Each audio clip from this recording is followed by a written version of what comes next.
একবার অরিত্রর কাছে আসবো। অরিত্র, আমরা গতকালও দেখেছিলাম নাট্যকর্মীরা তারা যখন রাত্রিবেলা তারা আরজি করের উদ্দেশ্যে তারা মিছিল করে যাচ্ছিলেন অনেক রাত পর্যন্ত, তখনই হঠাৎ করে এলো একটা সার্কুলার যেখানে বলা হলো যে এই আরজি কর চত্বরেও 144 ধারা বা 163 ধারা জারি হলো। আর আজকে আমরা দেখলাম একই রকম ভাবে এই যুব ভারতী সংলগ্ন এলাকায় 163 জারি হলো। প্রতিবাদ করলেই কণ্ঠরোধের কেন এই বন্দোবস্ত করা হচ্ছে? যেখানে যেখানে প্রতিবাদ, সাধারণ মানুষের মিছিল, সেখানে আটকে দেওয়ার কেন বাধা দেওয়ার চেষ্টা? দেখুন, প্রথমেই চ্যানেলকে অনুরোধ করব, আমি এখন যে কথাগুলো বলতে যাচ্ছি তার সমস্ত দায়ভার আমার। তলা একটা ডিসক্লেমার দিয়ে দিন, কালকে সরকার চাইলে আমাকে অ্যারেস্ট করতে পারে। এই ডিসক্লেমারটা যেন চালু থাকে। আমি দু তিনটে ইম্পর্টেন্ট কথা আপনাদের চ্যানেলের মাধ্যমে বলতে চাই। আমার হাতে এখন রয়েছে ভারতীয় নাগরিক সুরক্ষা সংহিতা, যার 163 নম্বর ধারাটা ইমপ্লিমেন্ট করা হয়েছে। এবং ইমপ্লিমেন্ট করবার সময় পুলিশ কমিশনার যিনি ছিলেন, যিনি প্রেস কনফারেন্স করে বলেছেন, তিনি মাইক্রোফোনে দুটো অডিও রেকর্ড চালিয়ে প্রেসকে দেখাচ্ছেন যে শুনুন, এখানে ফোনে কারা সব বলছে যে অস্ত্র নিয়ে আসবেন, অস্ত্র নিয়ে আসার সম্ভাবনা আছে। তারা নাকি বলেছে পুলিশ যদি লাঠিচার্জ করে আমরা অস্ত্র চালাবো, দেখবো কে কত শক্তিশালী, এরকম নাকি থ্রেট কল আছে।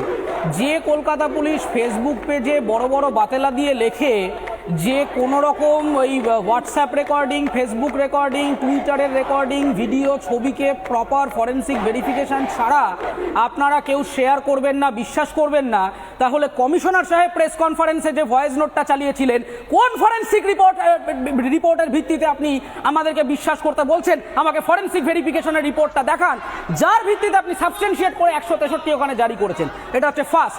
আপনার ফোনের হোয়াটসঅ্যাপ কলকেও আমি একজন নাগরিক হিসেবে বিশ্বাস করছি না যতক্ষণ না পর্যন্ত ফরেন্সিক ভেরিফিকেশন হচ্ছে যে আসলেই প্রপার কোনো ইন্টেলিজেন্স ইনপুট এখানে ছিল এবং সেখানে কোনো রকম থ্রেট কল ছিল, নাহলে সাজানো গল্পকে আমি নাগরিক হিসাবে মানতে বাধ্য নই। সেকেন্ড প্রশ্ন। দ্বিতীয় কথা হচ্ছে এই যে 163 নম্বর ধারা, এই 163 নম্বর ধারার কতগুলো ক্লজেস রয়েছে এবং অনেকেই জানেন না যে শুধুমাত্র কোনো নির্দিষ্ট জায়গায় নয়, কোনো নির্দিষ্ট ইন্ডিভিজুয়াল মানুষকেও এই 163 নম্বর ধারায় অর্ডার সার্ভ করা যায়। তাহলে প্রথম তো অর্ডারটা আপনার দেওয়া উচিত ছিল ওখানকার অধ্যক্ষ মশাইকে, যেখানে ধর্ষণ হওয়ার পরে 2-3 ঘন্টা ধরে তিনি কোনো ব্যবস্থা নেননি এবং তারপর গালগল্প দিচ্ছিলেন এবং মিডিয়ার সামনে এসে বারবার ধর্ষিতার নাম করে করে বলছিলেন যে এটা তার রেসপন্সিবিলিটি যে অন্ধকার রাস্তায় তিনি কেন একা ঘুরছেন। তখন কেন 163 সেখানে ডিপ্লয় করেননি? যখন আরজি করের মতো জায়গায় এরকম একটা রাত দখলের মিছিল আয়োজন করা হচ্ছিল, যখন সেখানে সবাই জানতো যে সেখানে বড় অঙ্কের মানুষের ঢল নামতে পারে, তখন কেন আপনাদের সিকিউরিটি ইন্টেলিজেন্স ব্রিচ হয়েছিল? কেন সেখানে পুলিশ লাঠিচার্জ করতে হলো, পুলিশের মাথা ফাটলো, সাধারণ ছাত্রছাত্রীদের মাথা ফাটলো? তখন 163 ইমপ্লিমেন্ট হয়নি কেন? এবং আরেকটা গুরুত্বপূর্ণ, দুটো লাস্ট আমাকে কথা বলতে দেবেন। এক হচ্ছে ফান্ডামেন্টাল রাইট ভায়োলেট করা যায় না। এর আগে 144 যখন সিআরপিসি ছিল তখন সুপ্রিম কোর্টের পরিষ্কার গাইডলাইন আছে যে কোনো রকম freedom of speech, internet technology violation, এই জিনিসগুলো করা যায় না, যেটা পুলিশ বারবার করছে। মানুষের ফ্রিডম অফ স্পিচকে বন্ধ করে দিচ্ছে, মানুষকে বিভিন্ন জায়গায় যেতে বাধা দিচ্ছে। এই কাজ সম্পূর্ণ অনৈতিক। এবং সর্বোপরি আমি ক্লোজ করব যেটা দিয়ে, মানুষ, আমরা সাধুবাদ জানাই প্রত্যেকজন নাগরিককে। আপনাদের একটা গুরুত্বপূর্ণ ইনফরমেশন দিয়ে বক্তব্য শেষ করব। এই 163 নম্বর ধারার 7 নম্বর ক্লজটায় পরিষ্কার আপনাদের স্বাধীনতা দেওয়া আছে। আপনারা যারা অ্যাগ্রিড পারসন, আপনারা যদি মনে করেন এই 163 নম্বর ধারাটা অনৈতিক, এর জন্য আপনাদের সাফার করতে হচ্ছে, আপনারা সরাসরি ম্যাজিস্ট্রেটের কাছে চিঠি দিতে পারেন। এই স্বাধীনতা আইন আপনাকে দিচ্ছে। সমস্ত ক্লাব, সমস্ত বাংলার ফুটবল মানুষকে আমি অনুরোধ করছি আপনারা ম্যাজিস্ট্রেটকে চিঠি দিন। বিস্তারিত ব্যাখ্যা তো রয়েছে, কিন্তু তার মধ্যে থেকে আরো বেশ কিছু বিষয় উঠে আসি। শান্তরূপ, আমরা আসবো, কিন্তু তার আগে একেবারে গোড়ার কিছু কথা। সন্দীপ ঘোষ অধ্যক্ষ হিসেবে তখন তিনি প্রেস ব্রিফ করছেন, সেই সময় 9 বার তিনি ধর্ষিতা যাকে খুন করা হয়েছে তার নাম তিনি 9 বার নিলেন অধ্যক্ষ হিসেবে। আমরা জানি লকেট চট্টোপাধ্যায় অভয়ের নাম নিয়েছেন বলে তাকে লালবাজার তলব করেছে, কিন্তু ধর্ষিতার নাম নিলেন অধ্যক্ষ নিজে 9 বার, একবারের জন্য তলব করা হলো না। রচনা বন্দ্যোপাধ্যায়, যিনি সাংসদ তৃণমূলের, তিনিও নাম নিলেন, কিন্তু এখনো পর্যন্ত আমরা জানি না তাকে তলব করা হয়েছে কিনা বা হবে কিনা। একবার শোনাবো সন্দীপ ঘোষ এবং রচনা বন্দ্যোপাধ্যায় ঠিক কি বলেছেন, শুনুন।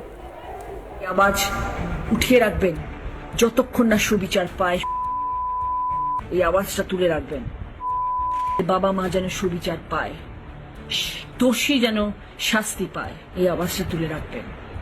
আছি আপনাদের সাথে, বিশ্বাস করুন। দিনের শেষে যখন রাত করে ফিরি, কাজ করে ফিরি, তখন গাড়ি করে ফিরি, গাড়ি করে ফিরি, কিন্তু সব মানুষ গাড়ি পায় না। অনেক মানুষ, অনেক মেয়ে রাস্তা দিয়ে হেঁটে ফেরে, কেউ বাসে ফেরে, ঝুলতে ঝুলতে ফেরে, কেউ শাটল ট্যাক্সি করে ফেরে, কেউ অটো করে ফেরে, অনেকে অনেক কষ্ট করে ফেরে। তারা যখন ফেরে আমার শুধু মনে হচ্ছে ঠিক আছে, তাদের হয়তো এখন মনে হচ্ছে যে আমি বাড়িতে ঠিক করে পৌঁছবো তো, আমি বাড়িতে ঠিক করে পৌঁছতে পারবো তো। কেন হবে বলুন তো? এটা আমার সুপারিনটেন্ডেন্ট, আমরা নৈতিক দায়িত্ব নিশ্চয়ই নিচ্ছি, ডিএমই স্যার, স্বাস্থ্য ভবন সবাই নৈতিক দায়িত্ব নিচ্ছেন, চেষ্টা করবে ভবিষ্যতে যেন কোনো দ্বিতীয় না হয়, এরকম যেন কোনো কারোর সঙ্গে না হয়। আমি জানি না কে দোষী, কজন দোষী, কতজন ছিল, কিছু জানি না, কিন্তু শুধু এইটুকু বলতে পারি, আমি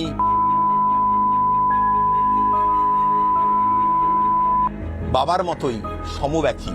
সোশ্যাল মিডিয়াতে, ফেসবুকে, বিভিন্ন পত্রপত্রিকায় আমার দুর্নাম করার জন্য, আমার পরিবারের দুর্নাম করার জন্য বিভিন্ন কথা বসানো হচ্ছে। যেমন আমি বলেছি, আমি নাকি বলেছি